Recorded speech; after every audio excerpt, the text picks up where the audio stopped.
గురువుగారు, హ్మ్. నరదృష్టి, నరఘోష అని అంటారు కదా! అవి ఏంటండి అసలు? ఏం చేయాలి వాటి కోసం? ఇప్పుడు ఎక్కువగా జరుగుతుంది అదేనమ్మా. అది నరదృష్టి ఏ అని. వ్యక్తికైనా సరే, నిజంగా ఒక మాట చెప్పాలంటే ముష్టివాడికి కూడా ఉండేటువంటి బాధ ఇది. అవునండి. వీడికి ఎక్కువొచ్చిందంటే సాటి ముష్టివాడిని నరఘోష పెడుతూ ఉంటాడు. అవునండి.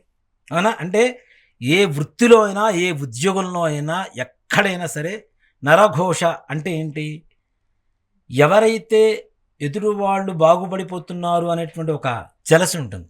అవునా? అవునండి. నిజంగా ఓ మనిషి ఎలా ఉండాలి? ఎదురువాడు పక్కవాడు బాగుపడుతున్నాడంటే వాడికి ఏమైనా సహాయం చేయగలిగితే చేయాలి. అవునండి. దేనికంటే ఇప్పుడు నా దగ్గర డబ్బు లేదమ్మా. నా పక్కన ఉన్న మా తమ్ముడు ఎదుగుతున్నాడు.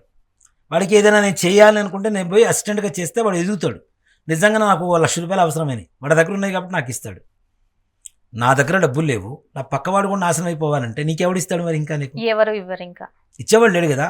కనీసం మనం బాగుండకపోయినా మన పక్కవాడు పక్కన వాళ్ళు బాగుండాలి. బాగుండాలి. తప్పనిసరిగా మనతో ఉండేవాడు బాగుండాలి.